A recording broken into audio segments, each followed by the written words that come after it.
Okay, it's 7 o'clock. We'll call the meeting to order. This is the Affordable Housing Collaborative Committee for September 25th, 2025. First order is roll call. We'll start with Brian, you on the end. Brian Smith, present. Pete Swain. Rich Pete Morrissey. Swain, present. Rich Morrissey.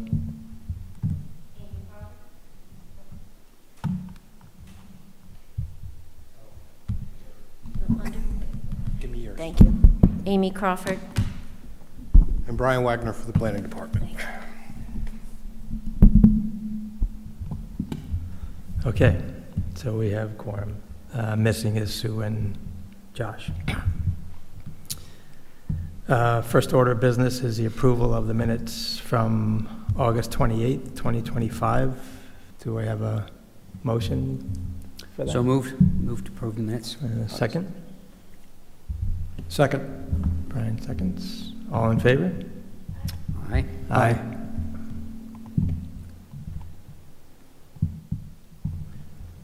Okay, second, oops. Things are moving around on me. Second order of business is correspondence and public comment. If we do have one person in the audience tonight, so if you do have something you'd like to comment with the board on, you're more than welcome to speak now. Or okay, thank you. Welcome. And I have no correspondence. Okay. Moving on then to item E, new business. First order is the lofts at the fairgrounds. There's a discussion relative to the proposed housing development and a recent presentation that was made. So I'll open the discussion. I was not at that meeting. I was not able to attend it, so I looked to see, Brian, is that recorded on YouTube somewhere? I looked to try to find that, but The meeting that happened? yes. No, because Okay. that was a completely voluntary thing done by Okay. the project development team over at Fairgrounds. Okay, So that was not a mandatory town meeting. okay, thank you. Yeah, I missed it too. I wish that I had been able to go. Yeah, I was out of town. It's too bad. Okay. All right, maybe- so I was the only one that was there. Okay. Well, Brian, would you like to comment? Josh and Susan were also there. Yeah. I can say that there were about 20 people there. I tried not to count members of the development team or the people that were there from the town. It was a mix of people from the Fairgrounds Road neighborhood and people from other parts of town that were just interested in it. The development team tried mightily to put on a well-organized presentation, but they found themselves just sort of bombarded with questions continuously. They did their best to answer everything, but it sort of disrupted the presentation a little bit. But I don't think it really matters. They were able to interact with people and answer questions. The bulk of the comments seemed to deal with issues involving traffic on Fairgrounds Road, which has been a completely separate area of comment with the town council, unrelated to the proposed development. The scale of the development, particularly the northern side where it butts up against the residential neighborhood on Chickashin Way. The other three sides are either industrial zoned or an open space lot for the water district. There were comments about the dog park also being put up at that end of the development. There were comments about the number of units and the impact on water in town. There were a few comments about possible impacts to school with additional children. But I think by far the largest area of comment was traffic, about traffic volumes and waits at the light. And they did have the project traffic engineer who tried to talk about the fact that Schneider used to have 1,000 employees in shifts letting out onto the same road, and who also talked about the DOT project to redo Route 138. And one part of that project is going to be redeveloping that intersection, that traffic light intersection, and eventually that whole railroad bridge is going to be replaced, so that bridge will get bigger as well. The big thing that he pointed out that he said would help ameliorate the traffic problems is that one of the things proposed as part of that upgrade is modern traffic signals at that intersection. So right now, everything's pre-programmed and it just goes around. The newer traffic signals will detect when there's no traffic coming at you to allow turns in dead areas in traffic and whatnot. And he says that the introduction of those modern signals will provide a lot of relief at that intersection. And given the speed at which the DOT project will go, and Fairgrounds is still a couple of years out, all of that should be in place by the time you look at occupancy at this location. So it's not like you're going to build the apartments first and 2 years later get the modern stoplight. They should all be coming online at about the same time. And did I read or hear that the number of units they were going after or proposing was reduced? Yeah, so I think the original proposal was up around 360 something. Okay, The current proposal is at 311. 311. And in looking at the plans, you'll note there were 6 residential buildings. They were all originally proposed at like 60 units. There's one building in the middle in the back that is now 44 units. And I think that's where we lost a bunch of units. So, pre-application concept ideas are one thing, but once the engineers start putting pen to paper and trying to figure out where all the stormwater is going to go and where all the cars are going to go, and things change. So yes, they're down to 311 units. There is a breakdown. It's all studio, 1 bedroom and 2 bedroom. Under current state law, anything 2 bedrooms and less only has to have 1 parking space assigned to it, or actually, we're not allowed to require more than 1 parking space for anything under 2 bedrooms. 2 bedrooms or under? 2 bedrooms or under. They do have more parking than they need, and they also have areas designated as turf parking areas, so they will be geo-gridded and stabilized to carry the weight of vehicles, but they will not be asphalted. So they will remain pervious for rain, but you'll still be able to park on them without damaging them. Yep. Yeah, that's good. Yeah, I can remember days at APC where if you got out of work at the wrong time, you were waiting at the light for a while. So yeah, it'll be good to get traffic light improvement over there for sure. Yeah. Yeah. And Brian, what's the anticipated affordable housing component ratio for that? Do you remember what that was? I forget off the top of my head, but 25% of Yeah. 311. Yeah. Wasn't in the initial proposal the higher number than 25%? I feel like it was going to be even more than the minimum requirement. There was some discussion at the pre-application phase and even leading up to the pre-application phase that they might provide more, but now they're right at 25%. They're right at And there are 6 buildings. How tall were they? I forget. They're going to be, So they're at different heights. So the amenities building that's right out on Fairgrounds Road, I believe, is 2 2 stories. stories. Then there's a 3-story building, and then all the rest of them are 4 stories. 4 stories, okay. And they're, one of the variances that they have to ask for is an increase in height for the industrial district from 40 feet to 59 feet. And it came up in the discussion in the planning department about why are we at 4 feet and why couldn't some buildings maybe be 5 stories and some other ones closer to the residential districts be shorter.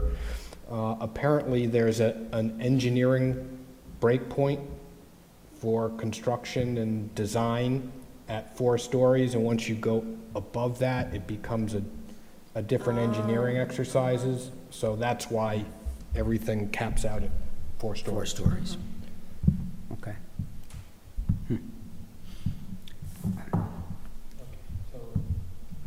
So that's really still in the preliminary stages with the planning department, correct? So right now, for this kind of project, for a comprehensive permit project, state law dictates 2 phases, preliminary plan and final plan, unless the applicant opts to go through master plan first. And in this case, they have opted to do master plan.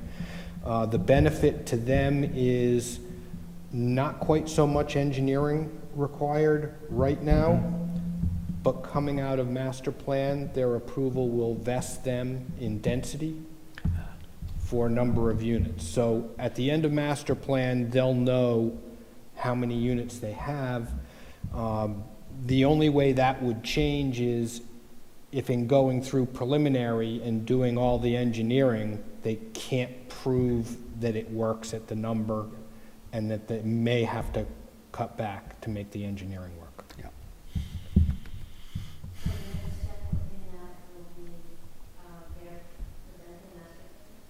So they are on the schedule to go to planning board for hearing on October 28th. I do not expect that to be a one-hearing, a one-night public hearing, simply because of the scale of the project and the fact that it's a comprehensive permit. So in all likelihood, they'll be back for the November meeting at least. Does the comprehensive plan have any sort of time limitations? Does it put any time limits on the town? So all development applications insert time limits All of them do. on the Okay. plan. In this case, for what they're calling optional master plan for a comprehensive permit, the time limit is 60 days from the date that the application is certified complete. So at the moment, the application is not certified complete. We're Okay. still waiting for them to get us a few details on the plan. Once it is certified complete, that clock will start ticking, and it goes to the meeting date where the decision is made. It may still take a couple of days after that to get it reduced to writing and signed and recorded, but it's the meeting date where the decision is made. And the applicant can always agree to extend the time period if they are agreeable to that.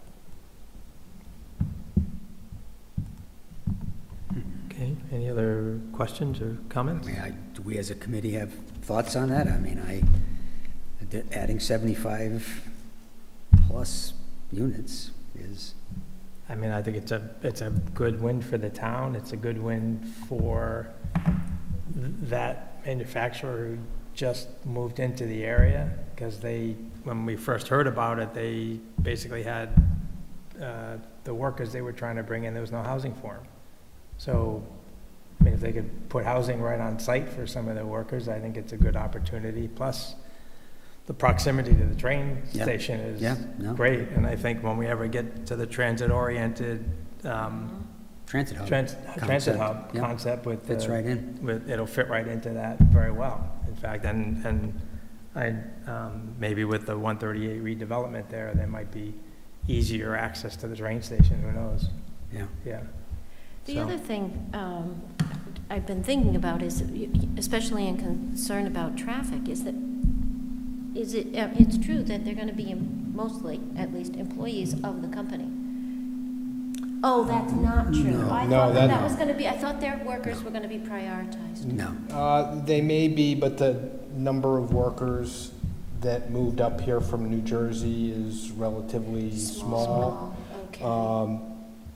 And the number of workers, and I can show you on the plans, right? So part of this is they're subdividing it into two separate lots. So the residential will be on its own lot, and the production facility, the NORPAC production facility, will be on its own lot. Okay. The amount of parking that they're keeping on their lot for their employees is incredibly small Wow. compared to what this facility used to run at. So you may have some of their employees living there. They may prioritize, at least initially, giving some of those people You would think so, a shot at that. right? I mean, Well, that would- but by law, you can't discriminate applications to Can you not? apartments. You can't prioritize it. No. Yeah, oh, that's too bad. And what does the company do? I'm not What's sure. the name of it? Okay. NORPAC. NORPAC makes Packages. paper packaging products. Fast food is one of their big purchasers. Hmm. Okay. Any other discussion or comment on NORPAC? No, but it makes good sense to reuse existing property rather than going to open space, and, because once you develop open space, you'll never get it back again, so. And I know that the EDC has tried to entice other businesses, because it's such a big building, and it does have a lot of potential for electricity there, and the Chamber of Commerce, and also at the state level, tried to get some businesses to move into that space, and they have not been successful. So, Yeah, and NORPAC, they moved up from New Jersey. They were very space constrained in the facilities that they had in New Jersey. They're keeping those facilities, I believe, for distribution purposes, but I believe all of their manufacturing capacity is moving up here. And they got a very good bargain on the space, because it had been on the real estate market for a long time. Yeah, no, all this packaging, interesting. Okay, good. So we'll close that discussion, move on to the next. So 2, report on September URI Housing Collaborative meeting. I think, Peter, you were going to that? I was not able to. No, I've had Okay. a bunch of issues. I apologize. So you missed that meeting? Yeah. Okay, so Yeah. we will move that one, well, we'll just take it off the agenda for next meeting, because we didn't have any Yeah, attendance there. I'm sorry I missed No, that. that's okay. Update on RIPTA service changes in South Kingstown. I know Josh sent something about some of the changes. The last meeting, there was actually a decision being made, but we weren't sure of the details. I think Josh sent me an email on it, actually. Let me just Okay. check. There has been some restored, as far as I know. Yeah. Mhm. yeah, I think that they kept the routes but reduced the number of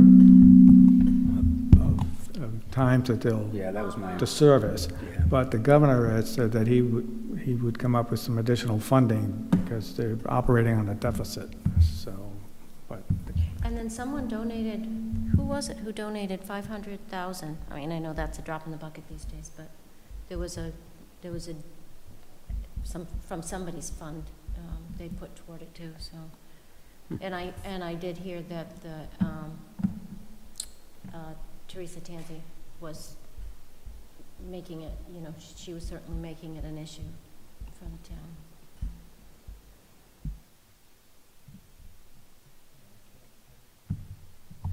I can't find it. I thought Josh had sent me an email with some updates there.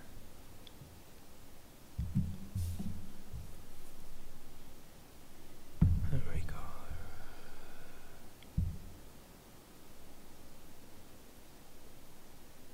Okay, so I recall correctly, our last meeting, the same night, the vote was the service cuts. Not sure if the group got confirmation on those are indeed going into effect 9/26, so tomorrow. Impacts to SK are on the 69 from Galilee to URI, reduced frequency and span, elimination of weekend service, and the 66 from URI to Providence, which is reduced frequency. So it doesn't say how much reduced, but that's the update from Josh on that. I'm sure if we jumped on RIPTA's website, we could find out what those details are if we need to follow up on it.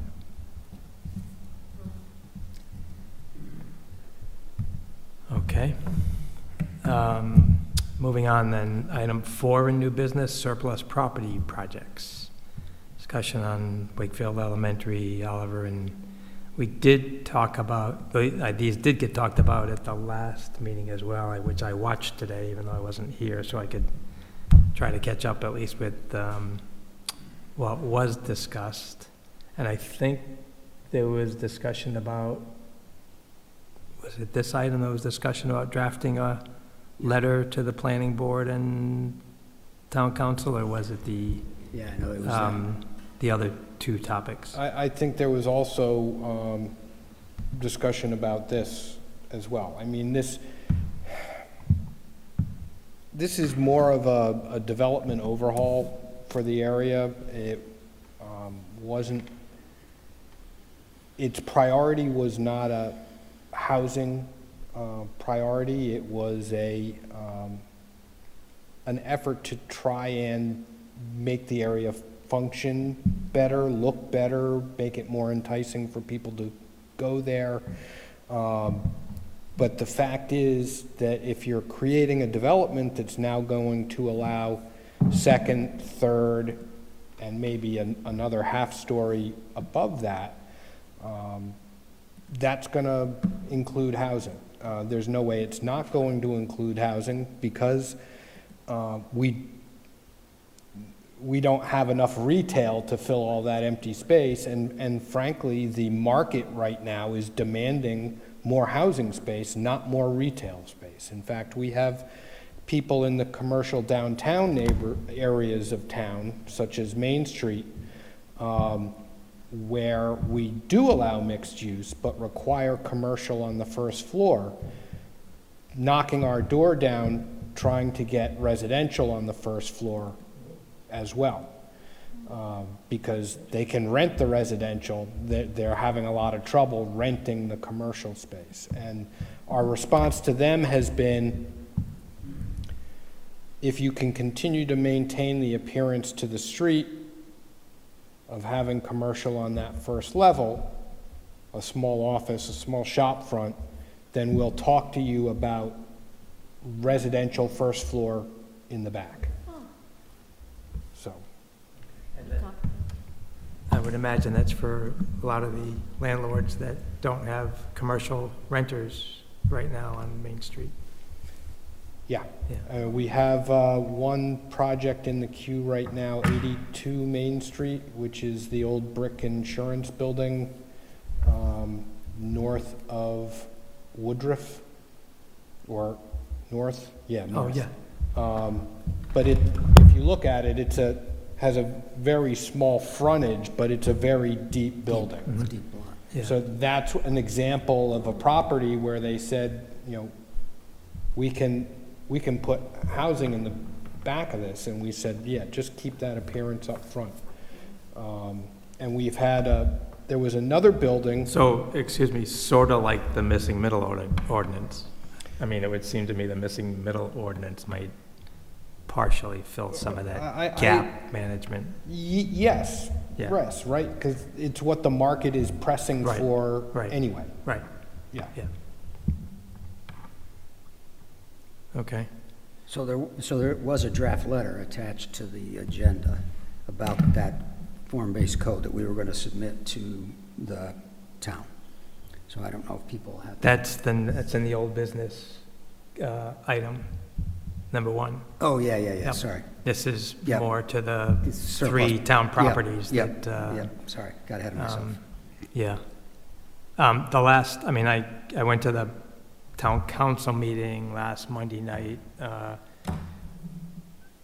The town manager did give an update to these properties because the town council had asked about, and I know we talked about, I watched that we talked about this last meeting. We applied for a grant to do some engineering on the sites to try to get an infrastructure cost estimate moving in that direction.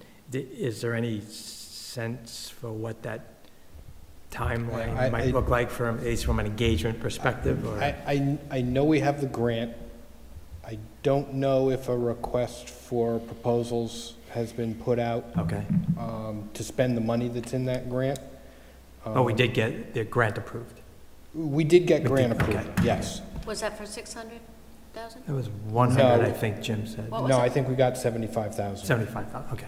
Oh, 70, okay. And it is, Hopeful. it is targeted on all 3 properties, but I think the priority right now is South Road to try and get some of the infrastructure questions answered so that we can get more accurate feedback from builders on development costs. Yep, okay. Didn't the town hire a consultant to look at the property? To do the actual infrastructure assessment? Just to make a recommendation on. So, I mean, we have had a contractor for a while that did concept designs for the sites as a means of helping the council decide what development densities and ideas would work at the sites. We got to the point of talking about issuing a request for proposals for people to actually build something that was similar to but not identical to those design concepts. And we wound up pulling back from it because particularly at South Road, which the council is viewing as the initial target, there are too many unanswered questions in terms of what is it going to cost to bring water into the site, what is it going to cost to bring sewer into the site, and what are the road development costs going to be.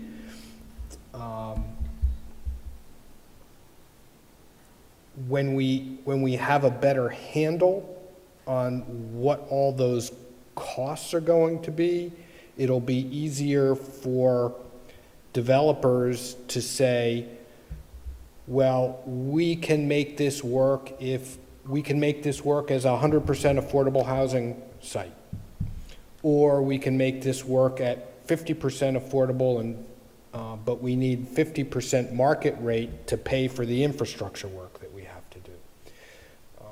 We are hoping that maybe we can, either the town can do some of the work itself, or that we can find some grant money through the state to do some of the work. And in fact, it was the director at the Department of Housing that leaned on us to try and get some of these question marks answered, because that's going to provide them with information that they need as to how much grant funding they might be able to offer us. Right. So the goal is really to make the site building ready. Whatever that. To either make the site building ready or at least be able to quantify the costs of making the site building ready. Because one question that runs through my mind, doesn't South Road doesn't the school already have a connection to the sewer, or is that on its own septic? No, it doesn't have a sewer connection. It doesn't, okay. We would either have to bring the sewer, there is a stub up the hill, up South Road, Okay, which you could pump up to, which is a problem. yeah, There is sewer down at Curtis Corner Middle School. So okay. you could run a gravity feed, but it's a long haul Yeah. out the back Right. to Curtis Corner, but it would all be gravity, right, no Right. pump station. right, So Taft Hill isn't on septic, on sewer, it's on septic? Yeah. septics, yeah, I didn't know that. yep. Okay, and we had also applied, the town had applied for a grant, I forget which department it was, for potential demolition of South Road School. Is there any information we've heard back on that? Because I know that's part of the whole package of whether or not the town took the school down or we asked the developer to take the school down.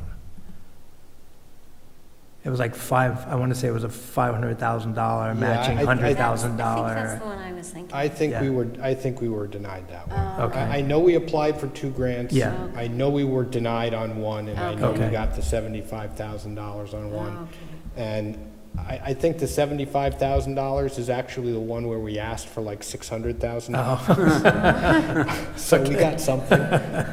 okay, so we got a little, Okay. okay. I have something to bring up about the Wakefield School. Okay. Are we done with South Road? That's what I wanted. Yeah, I mean, we're Before- but basically before- all but we're still on 3 the- are on the in properties? in this agenda topic, so, yeah. So, I was taking care of someone's chickens in their backyard the other day, and I saw a sign that was up, like a yard sign that said it was not in public sight, but it said,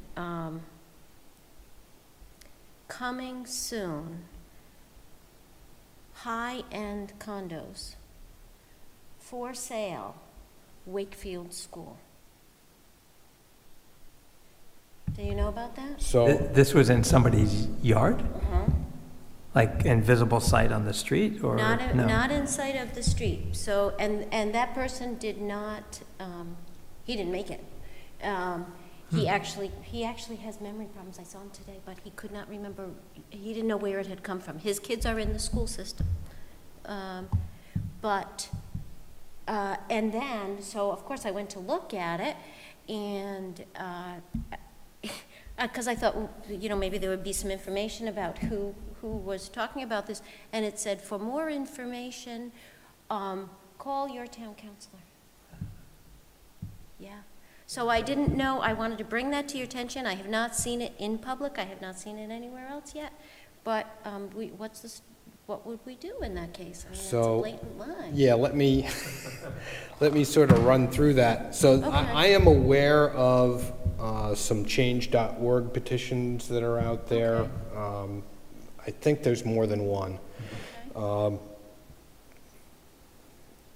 But there is a lot of inaccurate information out there. A lot of people are saying the town is going to sell this property for housing. Well, first of all, no decision has been made on whether there's going to be housing or not. No decision has been made on selling the property, and there very much is a realistic possibility that the town could have housing developed on the property and retain ownership of the That's what we property. recommended, in fact, right? So just because you develop housing doesn't mean the property is being sold out of town ownership. I look at the comments to the petitions, and a lot of people are commenting, their comments seem to think that the entire park is going to go away, which is not true. The park is now part of the Wakefield National Register Historic District. The town can't touch that park. It would be extremely difficult for the town in particular to now build on an area that they petitioned onto the National Register. And there hasn't been any sort of, there's been no talk of any of that. Is there anything that I've missed that has been? No, and the I other, mean, the other. What I'm talking about from the town The other council or a comments committee. are about people saying that we have to protect the playground. Well, every iteration of the design concepts that came through protected the playground and honored the boundaries to the park.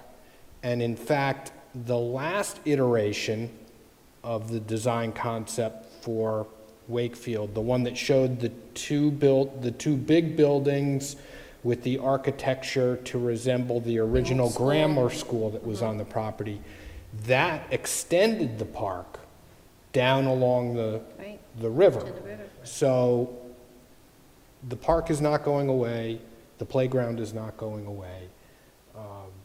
They are going to continue to provide access to the park. Every design iteration has included public parking for people who access the park. There are still a lot of big questions up in the air. A lot of people have been interested in putting a combination of residential and commercial on the Wakefield school site. But the fact is that the minute you put commercial, you dramatically increase your parking requirements for the site. So I wouldn't bet that that's a settled issue either.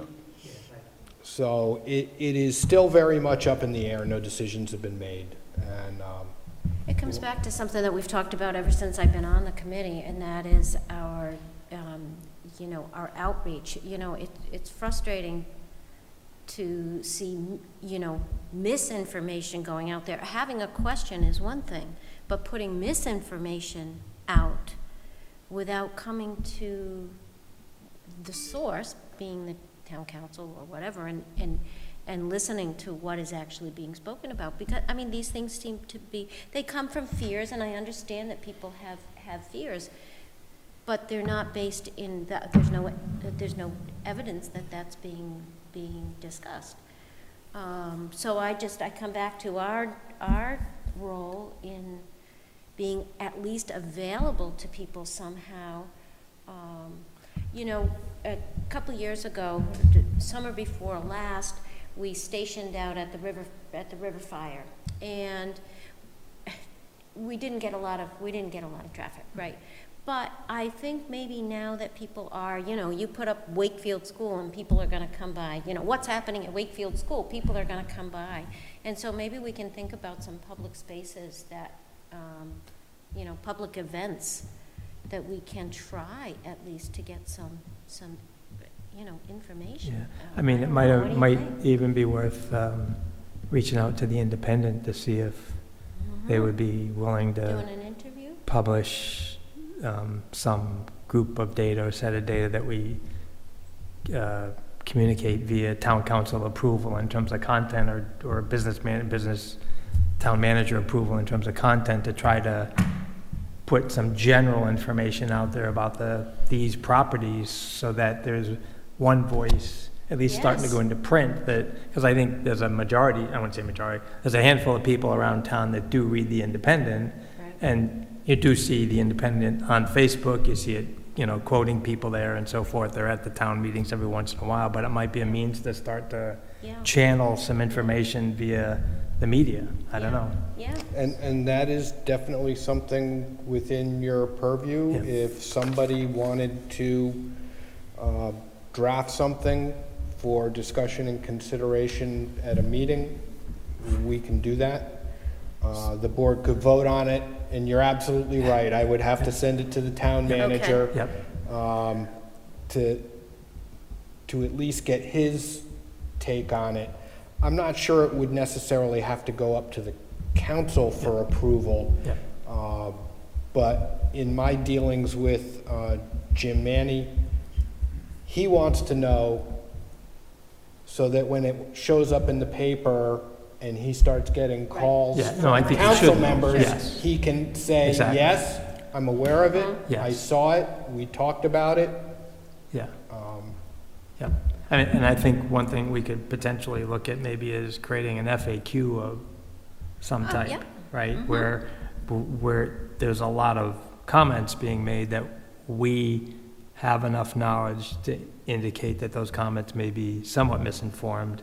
And maybe there's the town has a Facebook page, does it? Yeah, so maybe Yes.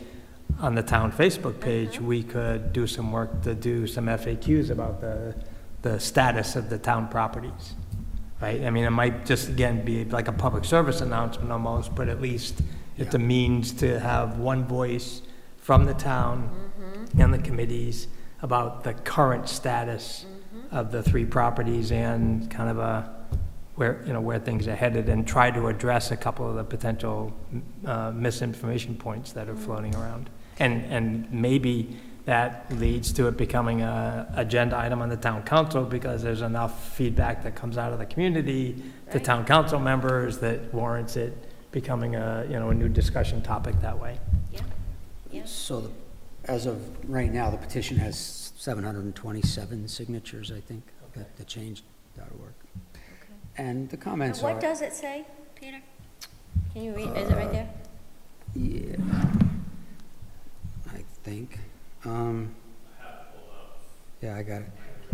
So the issue, say yes to community space and no to developers. The town of South Kingston plans to sell the Wakefield Elementary School property to developers. We believe this land should remain a resource for the entire community. This property has the potential to become something truly special for Wakefield. A community center, a splash pad, a revitalized playground, much-needed parking for town events, and even space for a future elementary school as our community grows. We support affordable housing, but the location is not right for any large-scale development. With the support of voters, local organizations, and donors, this land could be transformed into a lasting benefit for our town. Once sold, this land is gone forever. Let's keep the small-town charm of Wakefield, protect this space for generations to come. We urge town leaders to keep this land in the hands of the community. So, I mean, to me, the elements that would need to be addressed in some manner that would be realistic to what they're saying is the land going to be sold or not? I mean, I think that's one piece that we need to determine is, the town needs to determine if that's the route they want to go. Because the point would be true that once you've sold that land, you're not going to get it back. So something to consider. I also think there's an opportunity to take, and there was some discussion about that when we at some of the meetings, about how you could build some additional recreational opportunities into whatever new development you were putting there. So I don't know that it would be not a bad idea to do things. Certainly we need to rebuild the playground. It gets a lot of use and is an important part of that space. Splash pad, community center, all things to be considered. I mean, this town has a pretty rich community center already in terms of both the Guild and the recreation center up on Broad Rock. There's a lot of that there, but there could be something there could potentially enhance that space. The parking issue is an interesting one. I think that requires more study. The gentleman here now tonight, a meeting ago, spoke to the fact that gets a lot of parking use when the community holds large events. I don't come to large events that way. I don't go to River Fire via that parking lot. I don't go to the Memorial Day, the parades via that parking lot. I live at the other end of, sort of Main Street. So I can't really speak to that, but a traffic study might be a reasonable thing to do to say, how is that going to impact it? It's kind of like the electrical company. When there's 1,000 people employed, there's a lot of traffic. When a school is getting let out, a lot of traffic. So and I think you mentioned at the last meeting, that is a horrible intersection when you junction High Street with Main Street. How do you address that issue, and is that going to continue to be a problem? So, I think the points being made by the people writing this are legitimate points that we should we, meaning the community, should try to address, but I don't think they're insurmountable. I think that to think of that whole space as a park is probably more park space, in my opinion, than the community needs. But other people, there are other parks, and it's still a beautiful park as it is, and could be made even more beautiful with a boundary between whatever we build and the park. Could enhance the park. I can't speak to the parking. That's an issue that I think would need to be studied. So that's what the petition says. It's not unreasonable. So, But- so that's a good starting point, though, for the FAQ. You know, we could start to pull some questions together. Yeah, and on a couple of, there's a My Town South, there's two South Kingstown, I think, community pages, My Town South Kingstown, and another one. That's It Facebook may be also. Facebook. You see occasionally public comments there about what's the town doing with certain things, or what's the status of this. So I just think it's it's an opportunity for us to use as an education vehicle, with the right kind of pre-work to draft, as you said, Brian, draft some points or things we want to address, and then take it through Jim for hidden screening and whatever, and then decide what are the right vehicles to help the rest of the community understand those details in a way that is managed by a town message versus all of the communities, all the members of the communities potentially, putting a slightly different spin as the message gets deeper and deeper and deeper onto it. I mean, one of the things to consider is housing there will generate tax income. So will commercial property. So will commercial property. A park will not, and my bet is that if you asked the Parks Department in this town if they were capable of managing another park with a lot of additional facilities, the answer would probably be, not without a lot more money, thanks. If you think about Old Mountain Field and the other parks that have to be managed, that's a lot to take on. So, anyway, it's certainly something to consider. So why don't we can either have one or two of us try to do a little homework between now and the next meeting, and then put the educational topic on the October Yeah. agenda as a means for maybe addressing 5 or 6 critical points of clarification, and then a kind of a direction on where do we take it from here.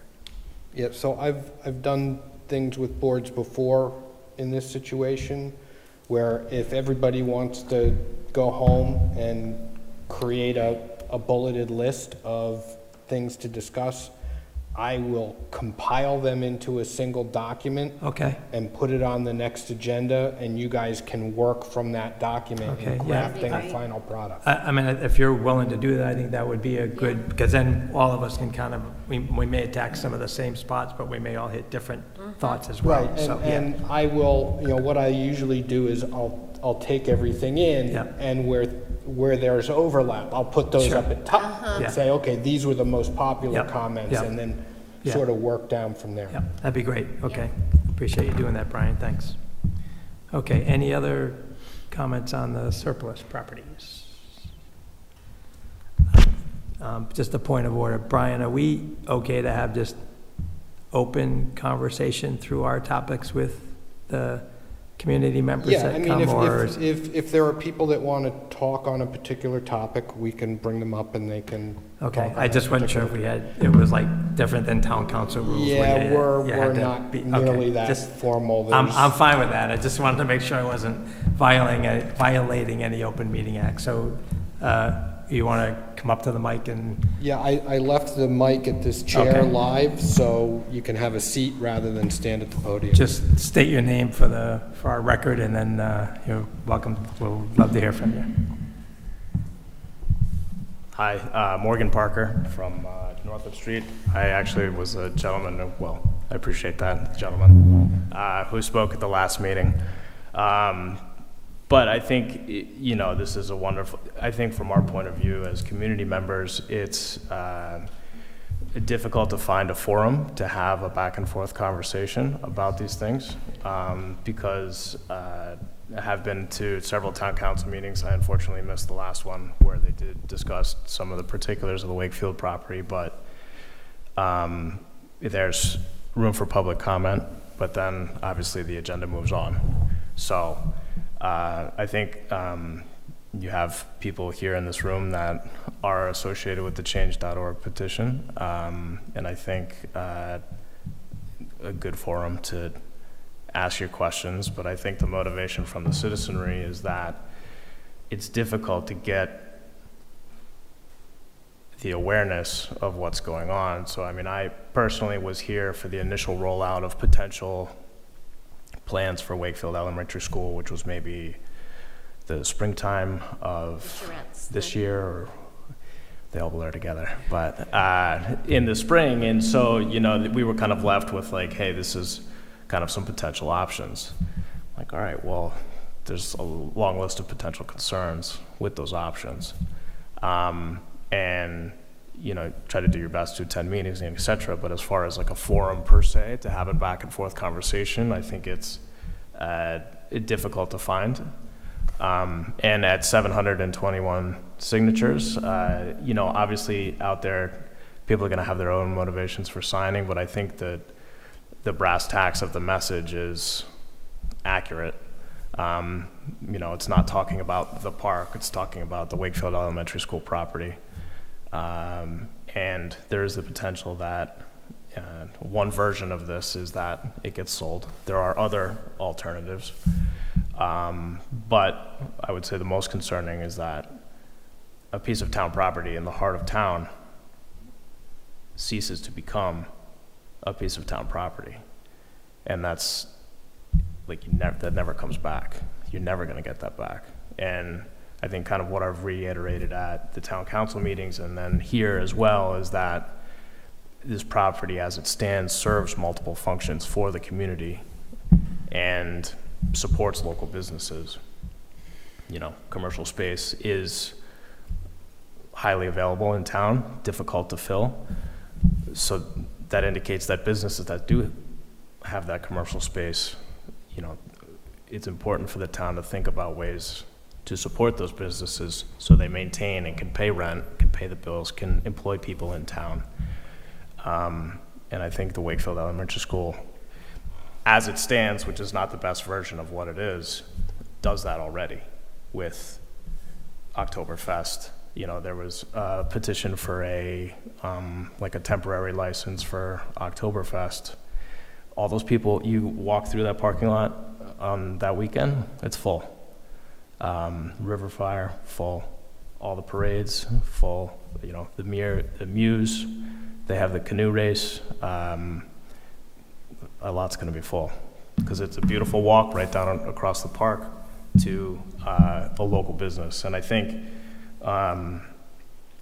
there's a lift there for the town, whether that be grants or, you know, additional costs and expenditure to either A, demolish the property, or B, as you said, infrastructure costs to kind of get it to a point where it would take the next step.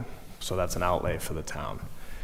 But I think you have a building right now that could either A, cover its costs, or B, make a little money for the town itself, whether it be a farmer's market right there in town. That's walkable for people that live in the area.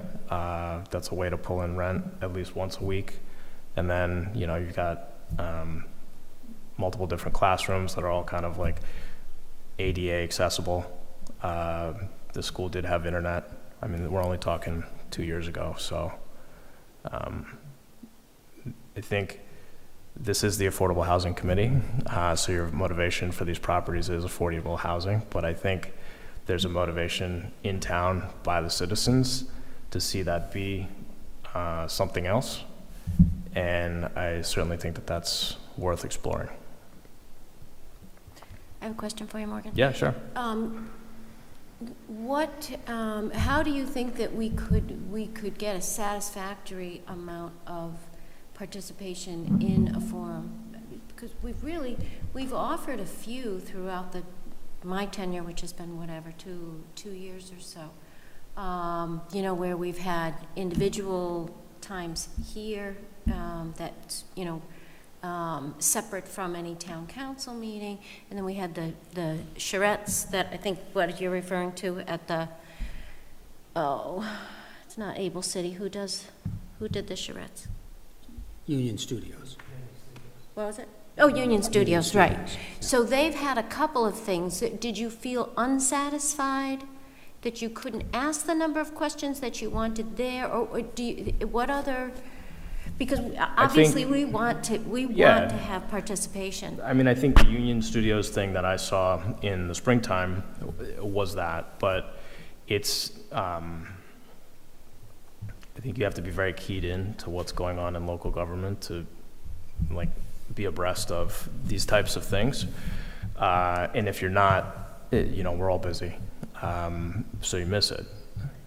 But I think, these events that do happen down at Wakefield School, like, you're taking, I don't want to say a risk, but you're going to put yourself out there. But if you put a booth up at a River Fire event or Oktoberfest, and like, I think if you want to get a pulse of the community, you got to go where the community is. Mm-hmm.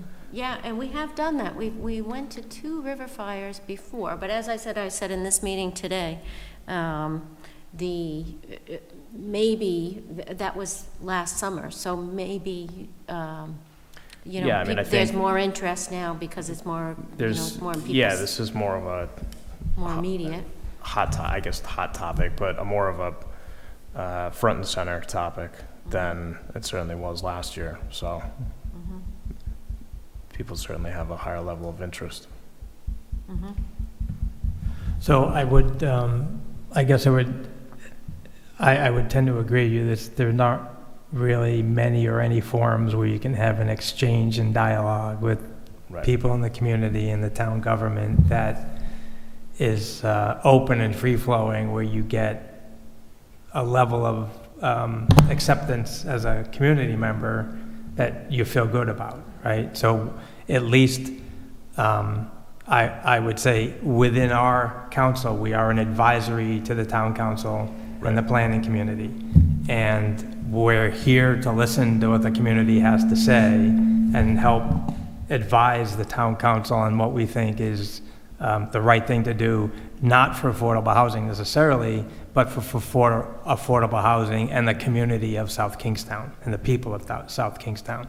So as much as we are biased to creating affordable housing to allow people who can't live here to live here, and those that want to live here stay here, whether it's a lower rent opportunity or whatever, if we don't hear from the community about what's important to them, we stand the potential of making recommendations that don't necessarily fit what the community wants. So, I would love to have this room filled and hear opinions. I really would. When I joined the beginning of this year, I asked the chairperson at that point, do people attend? And she said, not in my experience. And she'd been on it 2.5 years. So we are a committee that appears just to kind of meet as a committee without the community. So again, we're looking for ways that we can reach out and communicate and educate, but also hear, so that when we do make recommendations to the town council and the planning board, it's not just the 6 of us sitting around this table, but it's what we've heard from the community as well that we think blends into both helping build more affordable housing and apartments in this town, and building and keeping some of the vibe in this town that a lot of people like, and that's why they're here. Yeah, and I think that I've kind of hijacked this meeting a couple times here, but I appreciate you allowing me to do it. And I think a forum like this is a great place to kind of have the back and forth. And I think, from our side, it's not that we're against additional housing at a fair price. It's not that at all. It's just, I think contextually, it doesn't make sense based on what we see for Wakefield Elementary School. And I guess while I have you all, would you be able to walk me through the process of like what, you said the property doesn't get sold. Like, what are the options for the town with the property? How does that look? If a developer, you have to go outside of the town for a developer to build what is being proposed. So like, what does that look like as far as ownership? You know, the people that move into those places, that's theirs, and then they sell it, and then like, that's a free market, so it goes to the next person. Like, So I can speak a little bit to that. So the town does have options. One of them is certainly to sell the land to either a nonprofit developer, a for-profit developer, or a for-profit developer that will build affordable housing, some combination of that.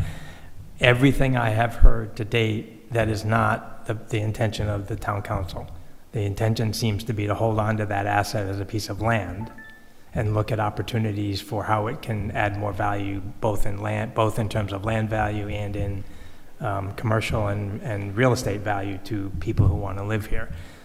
One option is that the town holds on to that land and leases it to whoever the developer is that's going to build on that property, if they choose to do that, which means the developer then would probably build into a home ownership agreement, whether it be rental property or home ownership, a lease agreement. And it would be, I think, the minimum on affordable is 30 years, right? So the deed restriction on the home, if someone were to buy that property, they don't own the land it's on, they just own, let's say we're selling the studios, right? So they own the studio like a condominium, but they don't own the land it's on. They are not allowed, because of the deed restriction on the property, to sell it at a market rate price. It has to be sold to the area median income value, which is, I believe, up to 80%, in order to stay within the legality of the deed restriction on the property.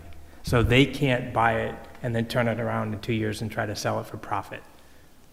and that's for the duration of the deed? For the 30 duration of the years. deed, yes. For that particular number of units. For the number of units that are affordable. Designated affordable. Right. Right. If there were 30% affordable and 70% market rate, then all of those market rate properties people could buy and sell at their discretion. But again, the land, in the leased model, the town still owns the land. But effectively, that is its purpose in perpetuity, even Yes. though on paper, the town owns the land. Right. But like, once you lease it and it's built, like, it's gonna take a lot for it to not be that. Correct. Yep. Yep. So one of the big issue that we're facing with, in particular with the local businesses, is housing for people who work in town. And if you look around at some of the commercial places, they have help wanted signs because they can't keep help. And the big employer in town is the hospital. And a lot of those people are coming from Pawtucket and Central Falls. They would love to live here, but they can't afford to live here, and there is no place for them to go. And so for the business community, it's a challenge, and so they've come to the town, they've come to the Economic Development Committee and the Town Council, what are you doing to help us, the local businesses? And these are businesses where we shop and we go to restaurants and stuff like that, and they have a turnover of help. So if you have a cashier at CVS and she lives in Coventry, if she can get a job closer to home, she's going to take it. She's going to leave. So that's something we've been wrestling with, and the council and the other committees are saying, well, we own property. South Road's a good example of that.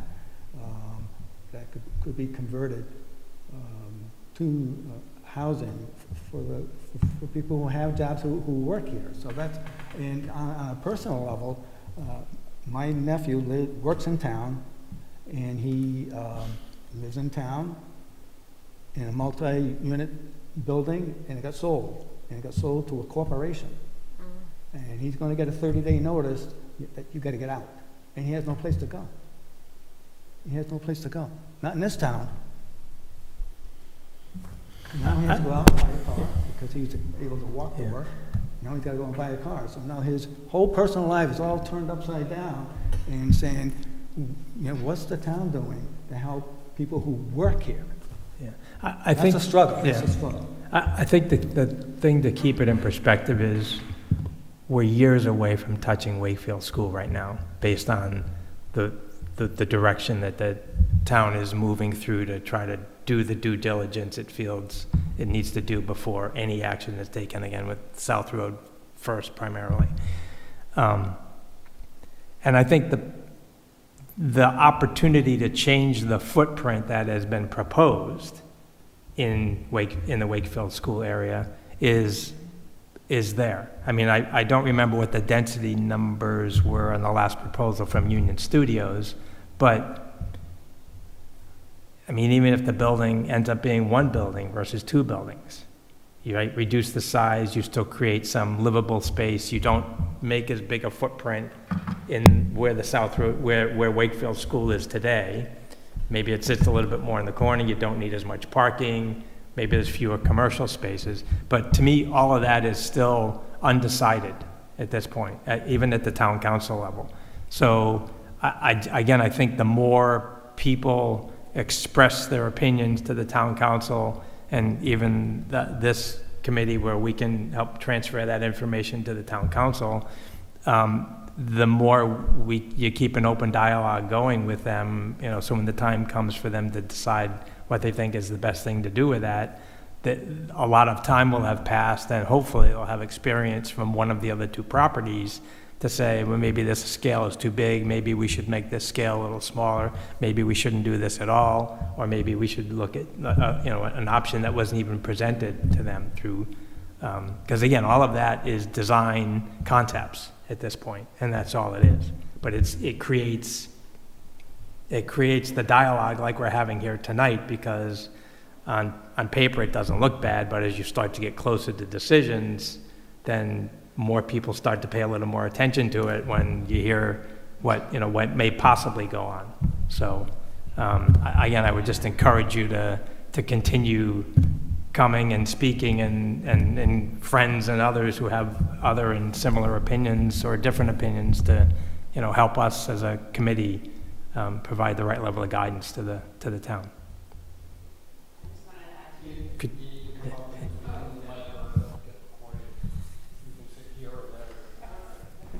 Yeah, I just want to, Marissa, my name is Marissa Salisbury.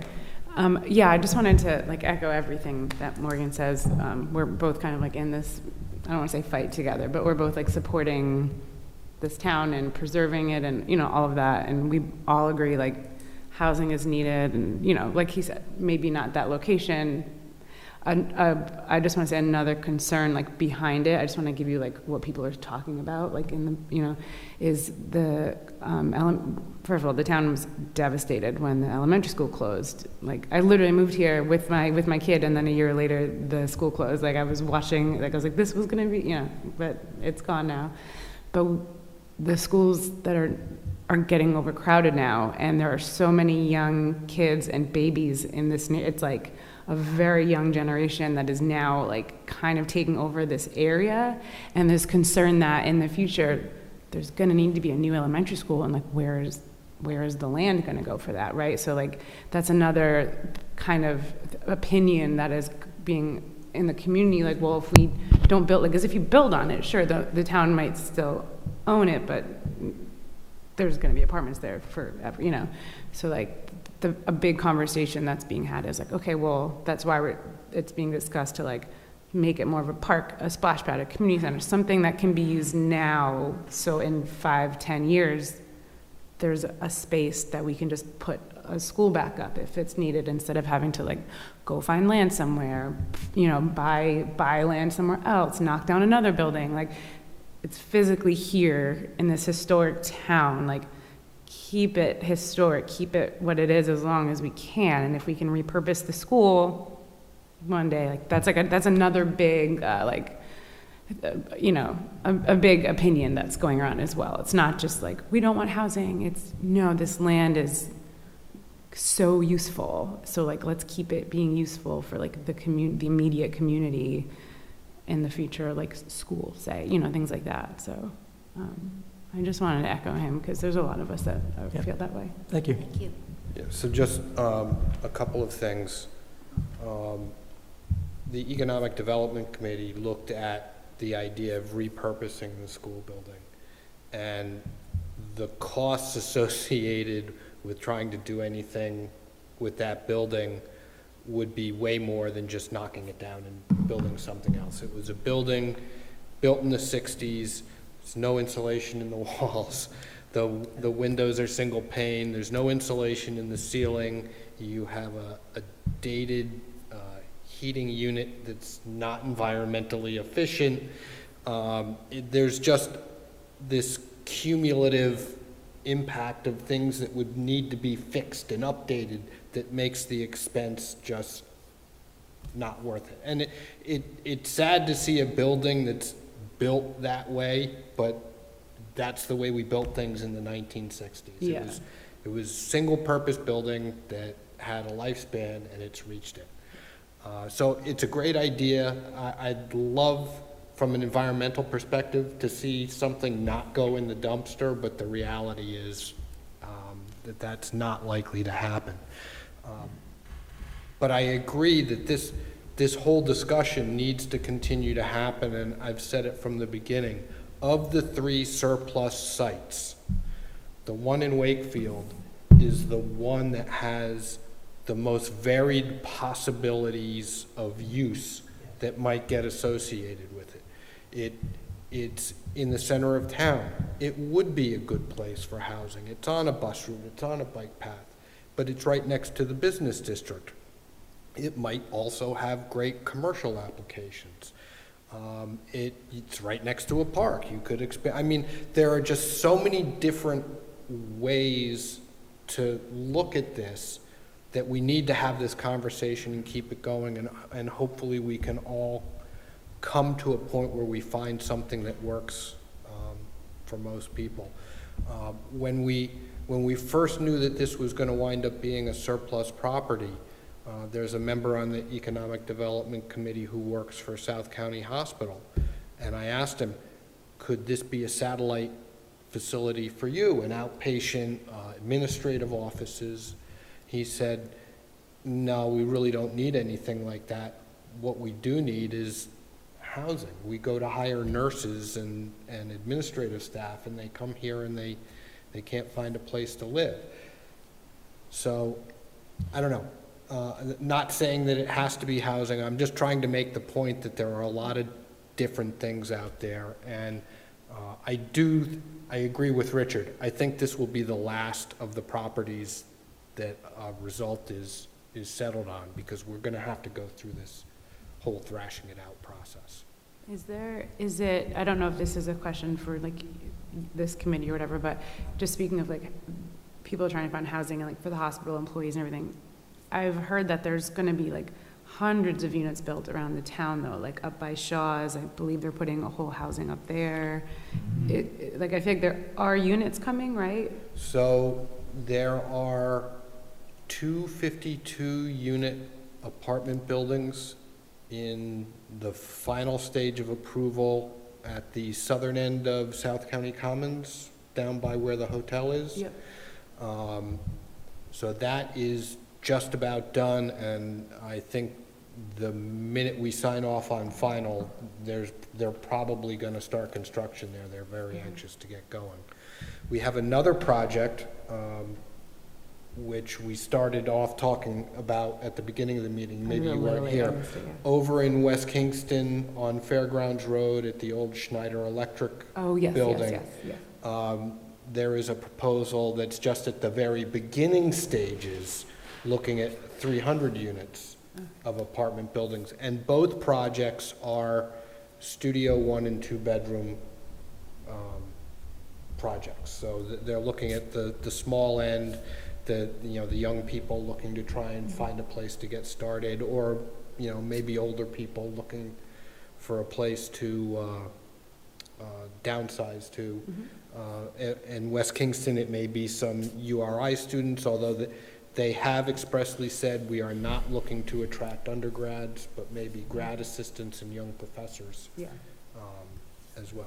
So it seems like there's a lot of and potential housing already. Yeah, going on. there's also an older project of condos just north of the Mazda dealership. Yeah, I think that's the one that I think there's like 18 units in that project. That's sort of been in limbo.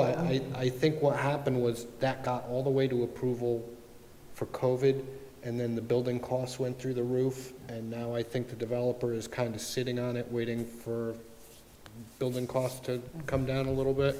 But that's out there as well. Those are the biggest things I can think of in terms of apartments. Okay, so it seems like there's, But none of them really speak to family housing, and I think that's the issue. It's very hard for families to find housing in this area. So those are good starter homes or end of life, end of career retirement homes. None of those are really going to be suitable for families, and I think that's the issue we have to address. And there doesn't seem to be a particularly compelling market force to drive that family housing right now, and that's interesting to try to find out why, because people are wanting to build these smaller units, but we need to address the family housing issue also. It's critical. All right. Thank Any you. other comments? thank you so much for Okay, letting us. thank speak you. to your Appreciate you project. joining tonight. Thank you. Okay, so we'll move on to old business. Item 1, Old Tower Hill form-based code. So here, we did have a draft letter to discuss, correct? Yes.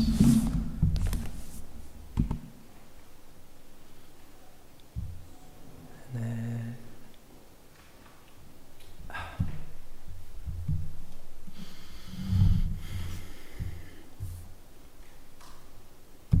none of these links seem to work.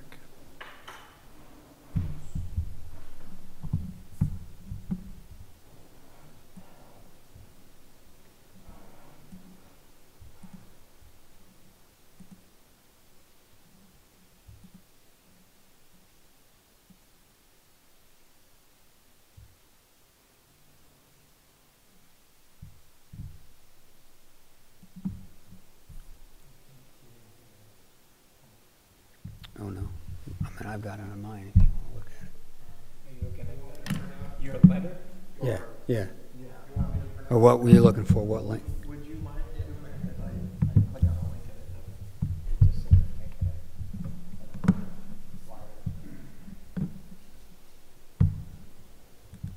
Maybe you can start talking about it while Brian's gonna print those.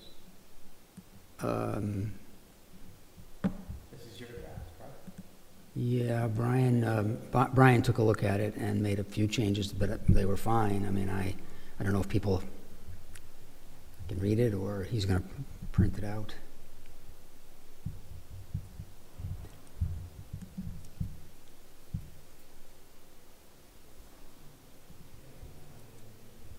I mean, the gist of it is that creating workforce housing in that zone would likely result in fairly modest priced houses, because I don't know that people that have lots of money are going to choose to live there. But it certainly would be local to businesses, government, the hospital, so that if they were the right type of unit, again, families could easily move in. They're going to add value to the tax rolls because they'll enhance those buildings to a higher use. It'll encourage sustainable living because they'll be within walkable and busable distances. And they could really be built to meet the look of the area, the jive, the gist of the area. Keep that historic downtown look. The ADC had done surveys of the property owners and the businesses, and the majority of them are in favor of mixed use. And they've had workshops with the town council, with the local businesses and the property owners and the EDC, and they all came to an agreement that if there's going to be any rebuilding in that area, it's much better for them to build up, and it helps cover the cost of new construction by going either 2 or 3 stories up with providing housing, especially for the people who work in that building. So it was a big win, and the council was in favor of that. Yeah. So Brian, refresh my mind. This is an ordinance that has not gone before the planning board yet, at all? The planning board has been discussing this ordinance at its work session meetings over a number of weeks. So Okay. as you might think, you know, the ordinance is a quarter inch thick. It's not only very involved, but it's a much different type of zoning than they are used to seeing. This whole form-based code thing is very new. So they have been chipping away at it. I think we are hopeful maybe at the next work session to be close to be able to have an advisory recommendation to the town council. The way we have discussed within the planning department about how to handle this is to, rather than editing the code at this point in time, that we will leave the proposal for Maple City East the way it is written and send it to council along with written advisory comments from the planning board, so that they can see what was actually proposed, they can see the comments from the planning board, and they can decide to make changes, not make changes, make different changes, whatever they want to do. But ultimately, it is an ordinance, it has to go to the council, and the target is to try and get that done by the end of the year. I think at this point it's probably going to spill over into January, but we are still looking to try and get it there for decision as quickly as we can.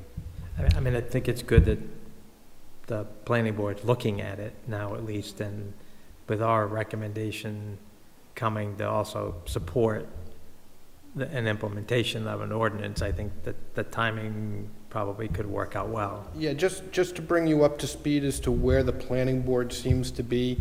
So if you remember the way the form-based code has been laid out, they lay it out in these different zones or transects, with transect 1 being the areas where it starts to abut up against the residential uses, and transect number 4 being the most intense commercial area up by Shaw's and the Mazda dealership. The planning board at this point seems to be fine with transect 4, transect 3, transect 2 for the most part. It's at the edges where it starts dovetailing into the residential zones that we've been having a lot of discussion into how to go about best blending the form-based code into our existing zoning districts. So that's where the push and pull has been. But it sounds like at least there's positive momentum from the planning board side to move forward with a recommendation, versus I'm kind of playing the missing middle ordinance in my head, which is a few years old and still not an ordinance. I don't think the end result here, I don't think we're in any danger of having an advisory recommendation of we don't want a form-based code. I think we will get an advisory recommendation for a form-based code, but there may be recommendations from changes from what has been proposed by the consultant. Right, right. Thanks for that context, thank you. So this, I think, sounds like maybe the timing of when we get this in front of the town council might be critical. I don't know if we'd want to do it at the same time the planning board's recommendations are coming, or right after it, or right before it, but it feels like we might want to dovetail a support kind of letter with what the planning board is recommending, so we're not kind of hitting the town council up at different time periods. I don't know, thoughts? I feel like zooming in right after would be nice. Yeah, I mean, it feels to me like a supportive, Right. a committee supportive of these ordinances, this ordinance proposal, right, when they're in front of the town council and now affordable housing saying, yes, we think this makes sense too. Yeah.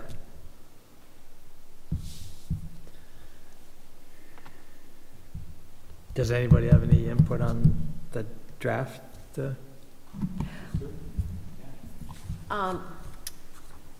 Peter, how long have you lived in this town?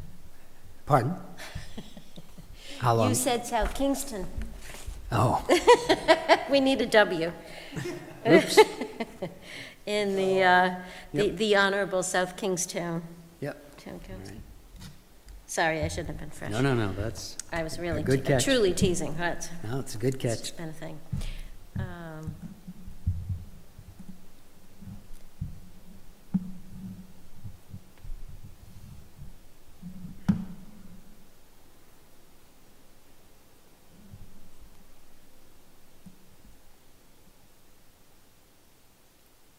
I really like your bullet points. I mean, we could say something to, we would like the town board to encourage this to move forward by the end of the year, just to kind of put a date on it if we want to, and even if it doesn't get there by January, soon.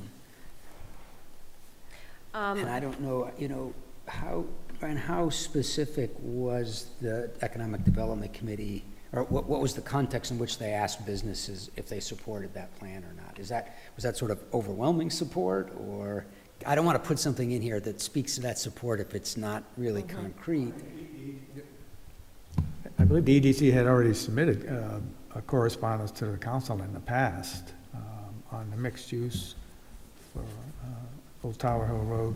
So the Going back a EDC, couple of years. yeah, the EDC, I think the work on the idea of a mixed-use code change in the commercial highway district with the EDC dates back to 2010, 2012. Wow. Then there was you did some business surveys Did and a some couple individual surveys. surveys. Yep, went I out and think visited those were like individual businesses. 2018, and you actually had a professor from URI come and design and conduct those surveys. And then we resurrected it with Jude Newsom after I came on the board with you guys in 2021 or 2020 and got it rolling again, which led to the hiring of the consultants and doing all this. So they've been essential in pushing this forward to address the mixed use idea.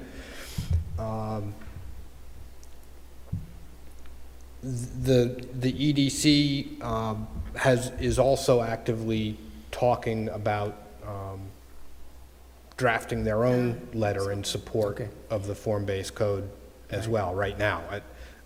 Hopefully that'll be something on their agenda next week. So it might be worth putting in that the EDC has been supporting this, championing this cause for many years and and will be continuing to champion it.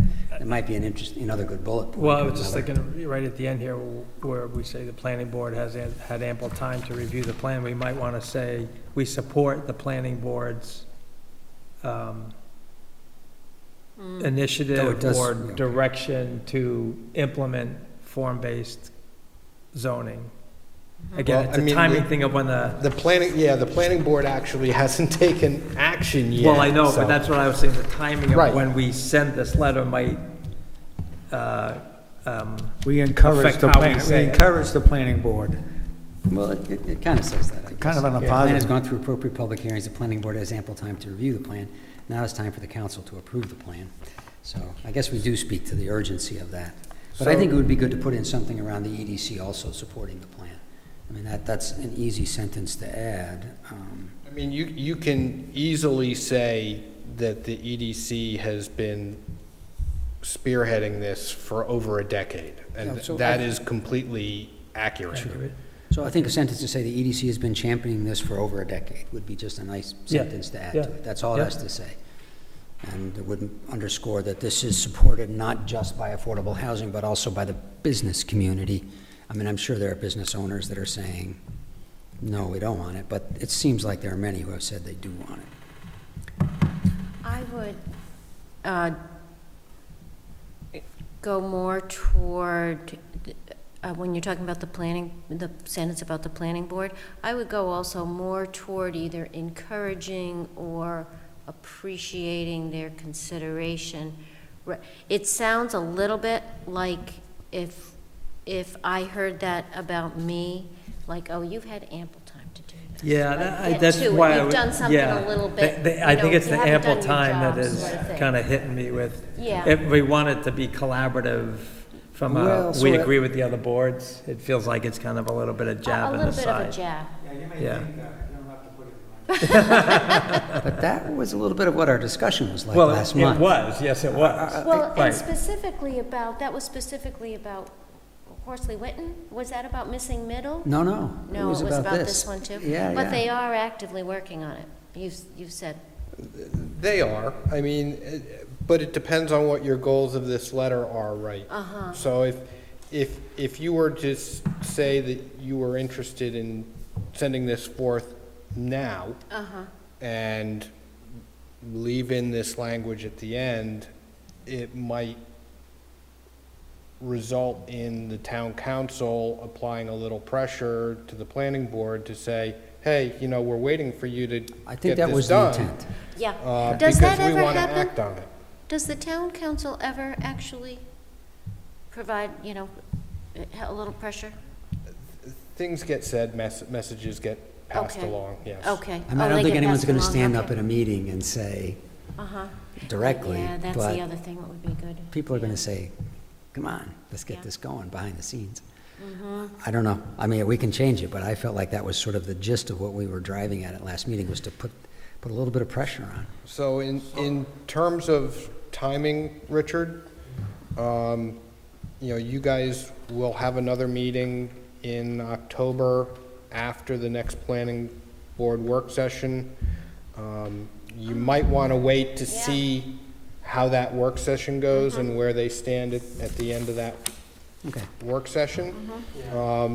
Unless your goal is to push. But that's a discussion for you guys to have. Now, just as a reminder, you have a meeting in October, no meeting in November, and then a meeting in early December that covers both November and December. So just think about that when you're deciding what to do. Yeah, I mean, I think we could hold off until our October meeting, but I think by our October meeting, we should have a final draft of this to approve. So, I agree. I think we should try to get the draft finalized. I'm with you. yeah. And you're right, as I recall the conversation, it was to kind of, let's see if we can kind of push the planning board and the town council forward on taking action Yeah. on this topic. But I wonder if, and I'm not necessarily trying to make it softer, but if we were to say it in the way of the EDC has been championing this effort for over a decade, now is the time for the town council and the planning board to take action. Okay. Yeah.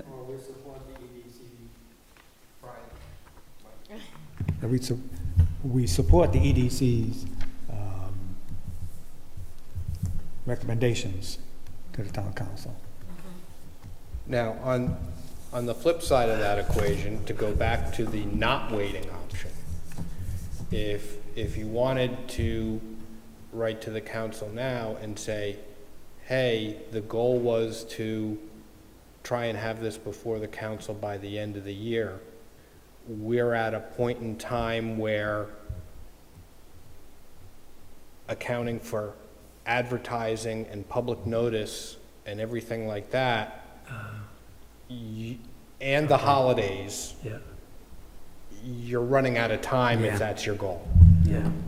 Was that their stated goal? Yeah, because all Town this council has to go to statement. public, this is, the ordinance has to go to The- public there- notice and then hearings, right? Right, so there's going to have to be, the clerk is going to have to issue an order of notice, then there's going to have to be published notice in the newspaper, I believe, for 2 weeks. then it's going to come back to the council for public hearings. I can guarantee you this is likely more than one meeting night, more than one public hearing meeting night. So, yeah, when you start adding things up, yeah, you are putting pressure on the end of the year when you start accounting for the fact that November and December disappear. Right. And a lot of times, I think the council only has one December meeting. They probably do. So that's something to think of as well. And in terms of, was that the target? I believe in the discussion when this was presented to the council, there was a general, there wasn't a target date, but it was, yeah, we'd like to have this in front of the council by the end of the year. I think even then there was some acknowledgement that it might slide into 2026. Well, yeah, there's some merit to that, and there's nothing saying that we can't put another letter in after the planning board. Yeah. Yeah. Well, that's true, yeah. Yeah. After they push forward, saying we Yeah, I mean, fully support Yeah, this initiative, yeah, yeah. And the idea of the time, sort of this time goal, if we were to put that in, that sort of gives a reason for getting the letter in Yep. now. So then we Yeah. need to, so are we So, okay with the yeah. way it's worded? And then just, well, vote on it tonight and submit it? Or, and then potentially put a draft a follow-up after the planning board has submitted their information to the town council with supporting the ordinance? Well, I mean, we could strike the planning board has had ample time to review the plan if people are feeling like that's pushing a little bit. Then I think it should say now is the time for the planning board and the council to approve. So strike that second to last sentence, but say now is, Yeah, maybe just put it, yeah. And I kind of like that reminding them the EDC's been, yeah. on this for a decade, so, yeah. So it kind of has a. So I guess I would say this last paragraph then would read, the plan has gone through appropriate public hearing. The EDC has been championing this cause for at least a decade. Now is the time for the council and the planning board and the council to approve the plan. Yeah, Does I that like make that. sense? Yep. Do you want to include anything about that we're approaching the end of the year and that was, I don't know. I don't know No? if we need to Not remind them of necessary? that. I mean, Okay. they got a zillion things they're trying to cycle through. I think this gives a good supportive message from the Affordable Housing Committee on Okay. what we think they should be doing. I mean, our role is to advise, right? So we'll try to advise them to Yep. move it forward. So I agree, if we just make that slight modification, I Yeah. think that this looks great. Thank you, Peter. So Yeah. how do we make the modification? So we need to vote on it, but then we need to make, Can we vote who's with got the who's got the modification? final letter to make the change? You can vote to, and we have everything that Peter just said on the record, so I can make the changes. You can vote to approve the draft presented by Peter as modified during the meeting and direct staff to make the changes for signature by the chair. I'd be happy to make that motion to accept the draft as Peter wrote with the modifications that we talked about and for Brian to put it together. And I'll then second that. Thank you. All in favor? Aye. Aye. Good. It passes.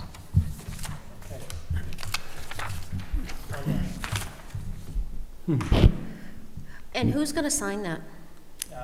I think it should be Josh will sign Josh. it. Josh, Yeah. Josh's name. Even though he's is not, on I it, didn't yeah. know if it had to be someone who was at the meeting. No, I think that would be right. Okay, whole business 2, missing middle draft ordinance. So this was a topic for the last meeting, but I think everybody had not had a chance to go through the ordinance in some level of detail. I had sent Josh a number of my thoughts. He didn't,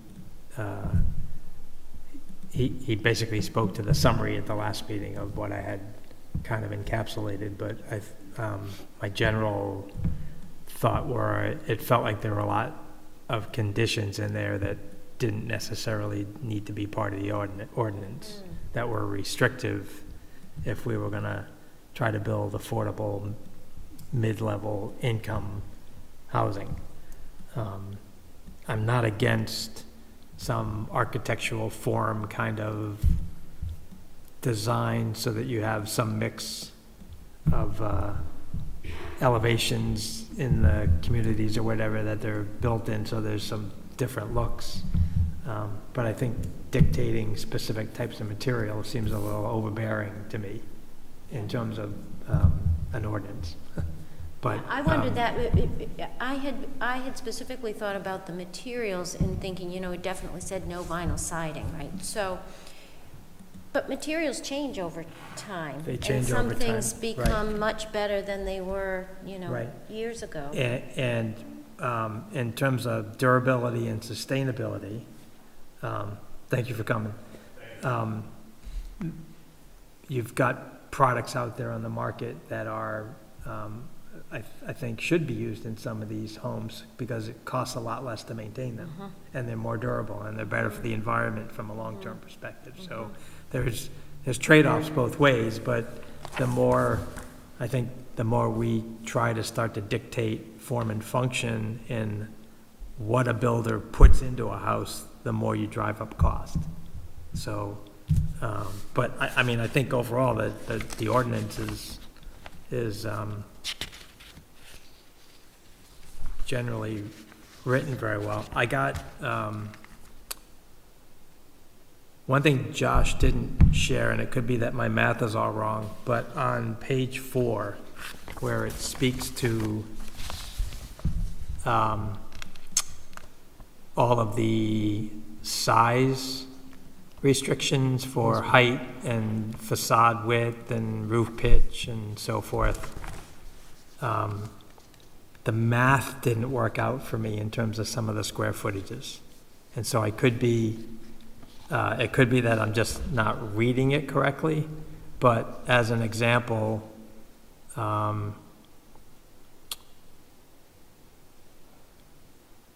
when I look at, let's say, the manor house and the gross floor area, it says 5,000 square feet.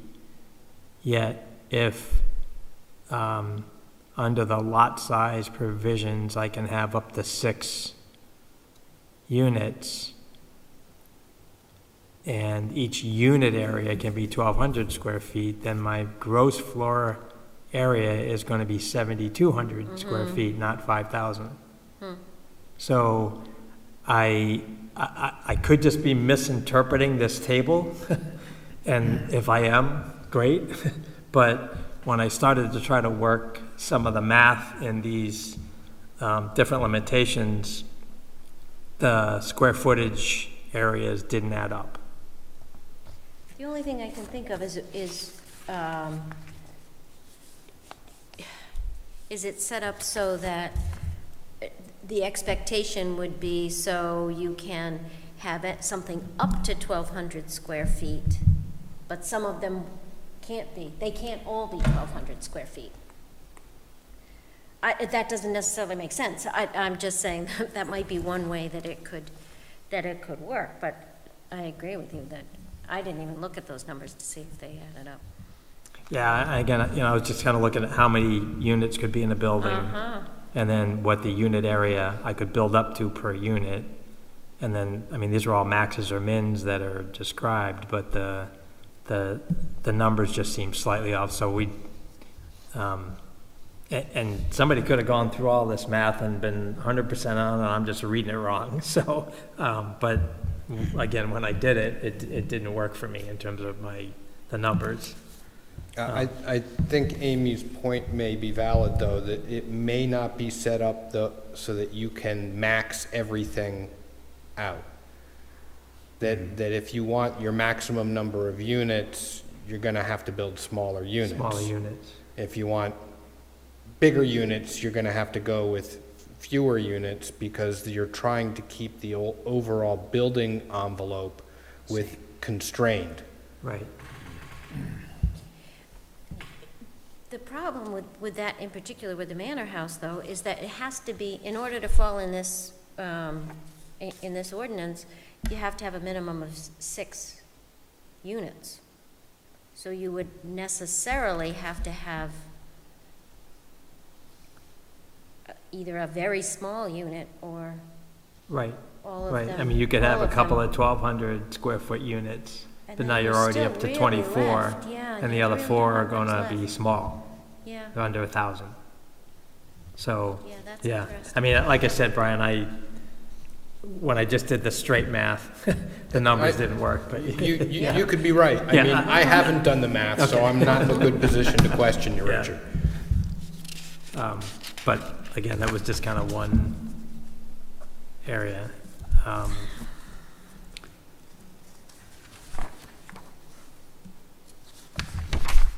So I guess the thought is, do we,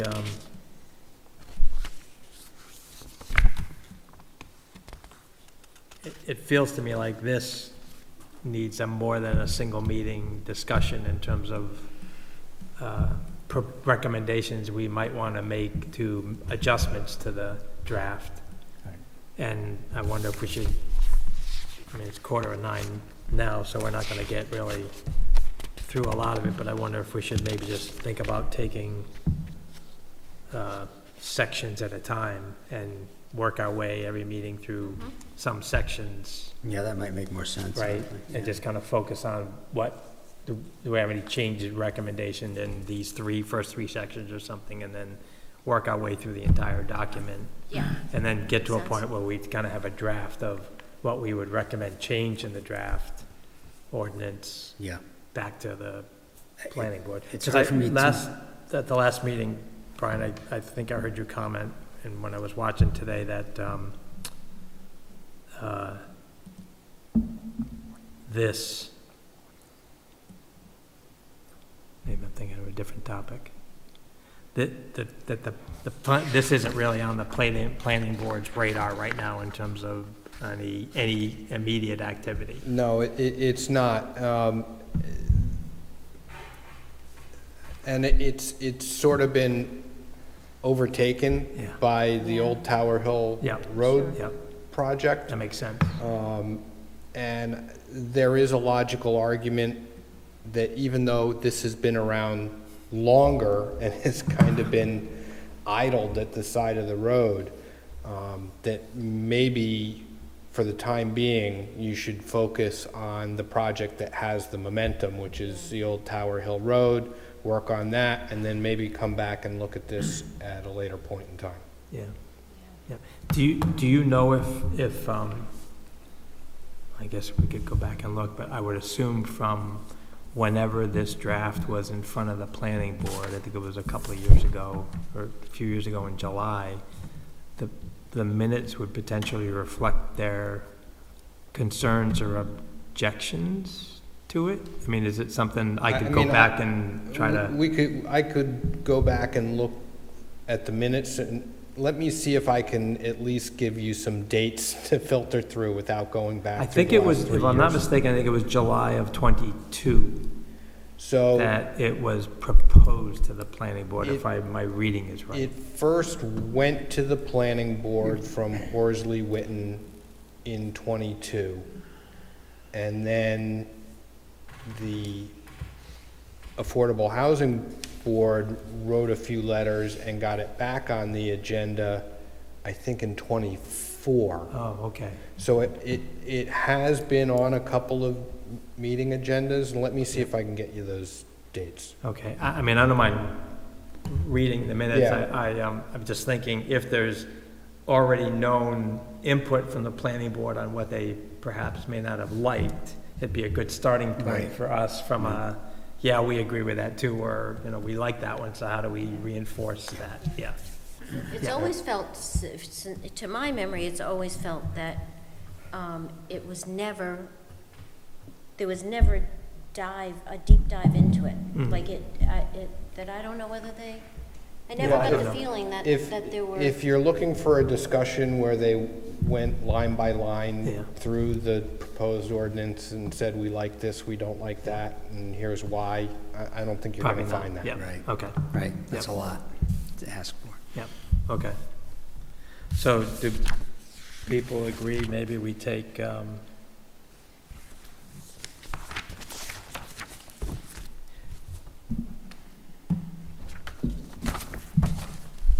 to figure out where a good cutoff might be for the next meeting. Maybe we take the first four.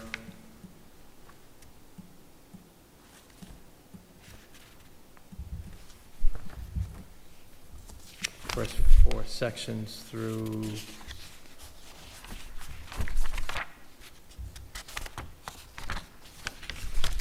up to item G on page Yeah. 8, Yep, all right. and spend a little time individually with them, and then October's meeting, we will just talk about that section of the document, and maybe Brian will have a little bit of input he's found out of the planning discussions on where they might have had some thoughts. So, Okay. Will we include G? Let's go up to G. Let's go up to G. Yeah. So we're gonna do 8F. Okay.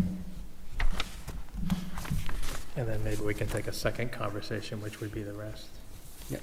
Yeah, I may not be at the October 23rd meeting, okay. just to give you a heads up. So Brian, for next meeting, then we'd have a, up to item G conversation for this that we'll go through. Okay? Any other good. comments on missing middle?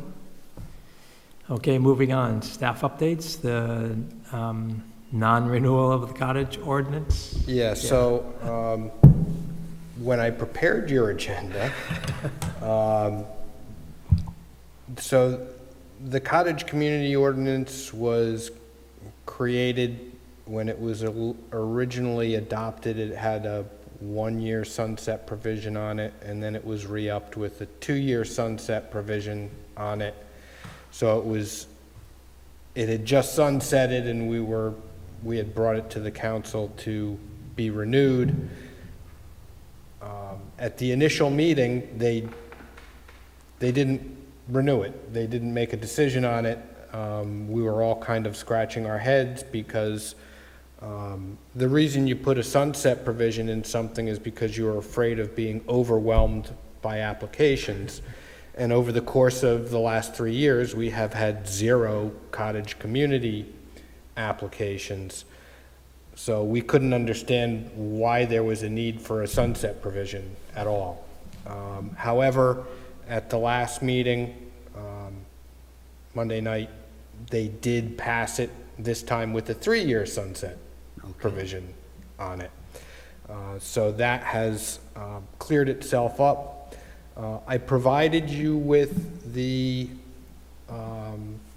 legislative overview that was provided to us by our legal counsel, along with a very thick stack of bills.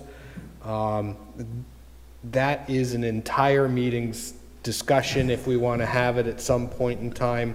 We are scrambling to try and get ordinance updates done by the end of the year. Some of the statutes kicked in July, so we're already getting used to trying to deal with them.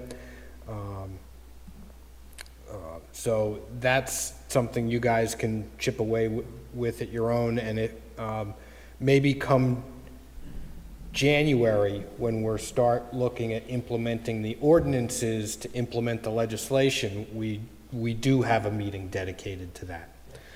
And then the last thing I have is the Main Street presentation. This was set up through the EDC. It's going to be over at the Contemporary Theater on Monday night, 5:30 to 6:30.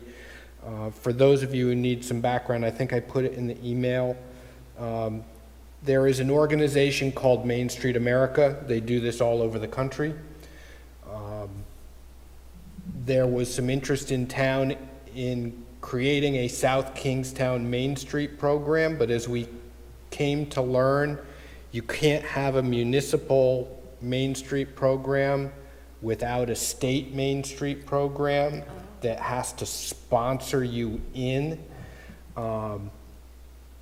Grossmart worked on this from a completely different track. The legislature passed legislation creating this impetus to create a Rhode Island Main Street program, and they delegated it to Grossmart to work through.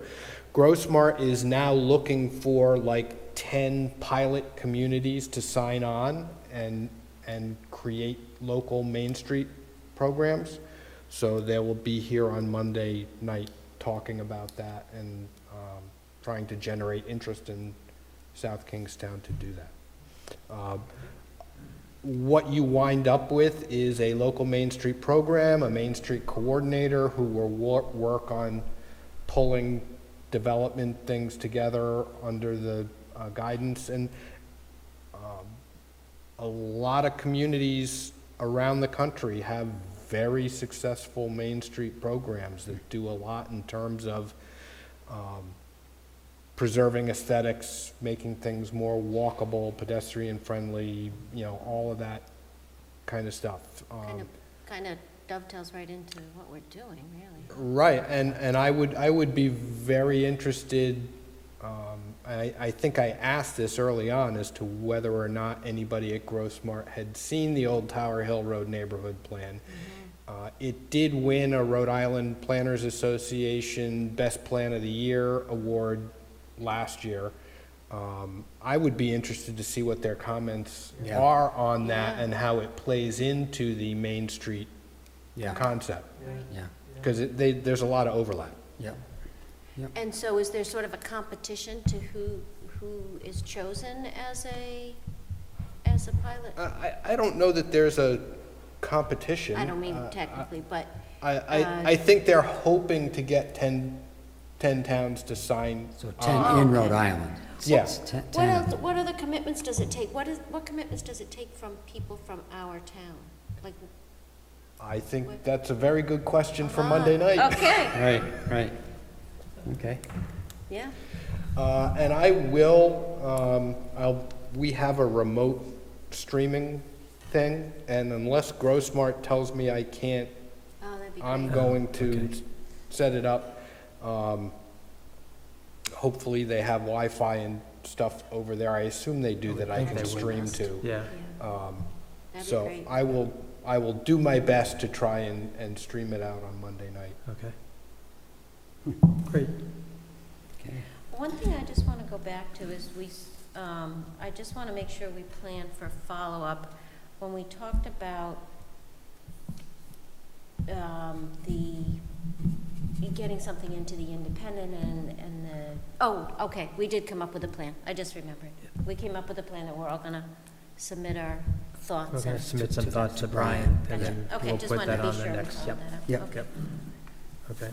So, just, okay, so any other questions with Brian about the Grossmart? Okay. Sounds interesting. Yeah. Recurring topics? I don't know. Okay. I don't have anything under that category. I just have one that might be related. Do you know how many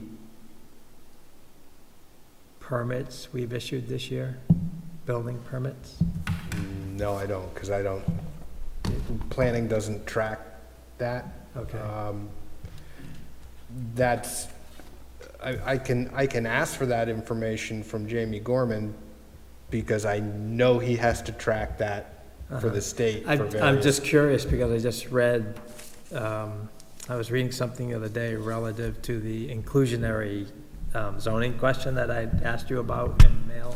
Like, is there more to this with the town than just what was in the 5026 section, I think it was? And I'd read an article that said Rhode Island was number 50 in terms of building permits issued in the country.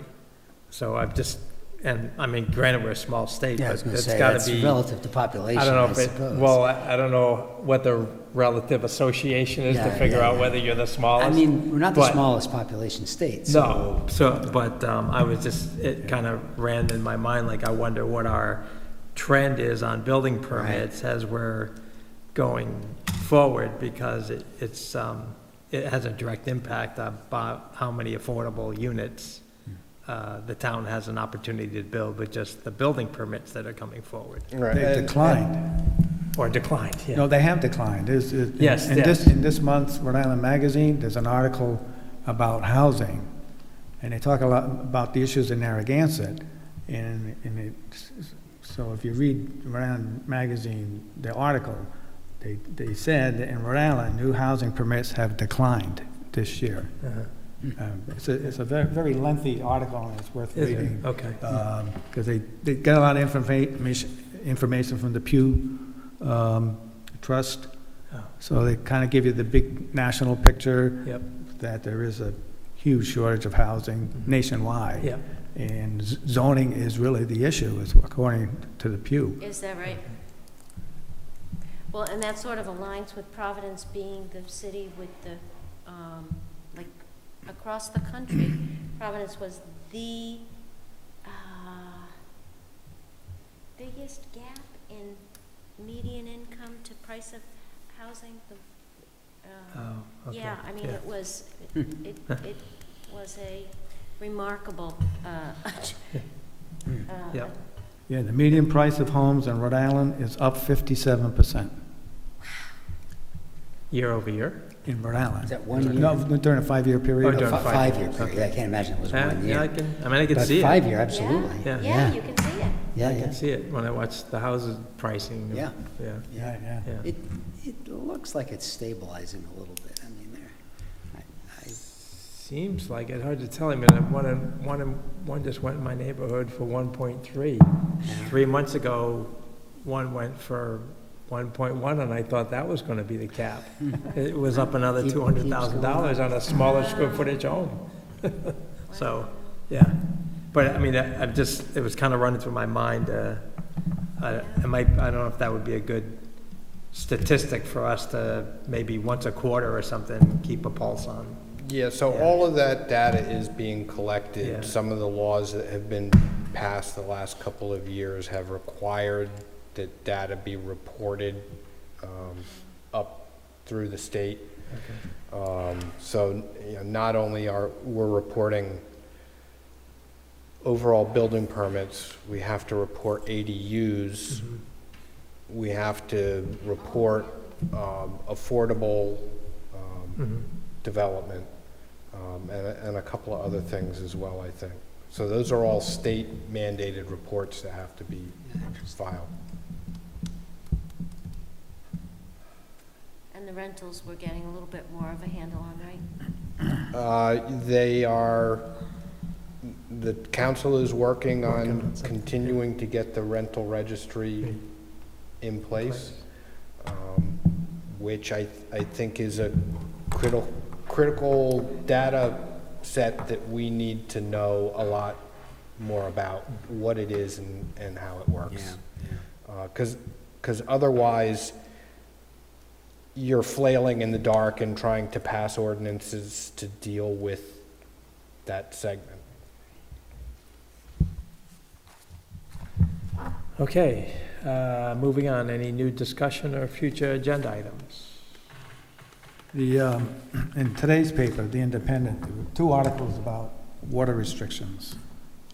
Last week, there was an article about water restrictions, so it's an issue that I think that we may want to discuss as to, it's been dry, we're not getting snow, we get very little rain.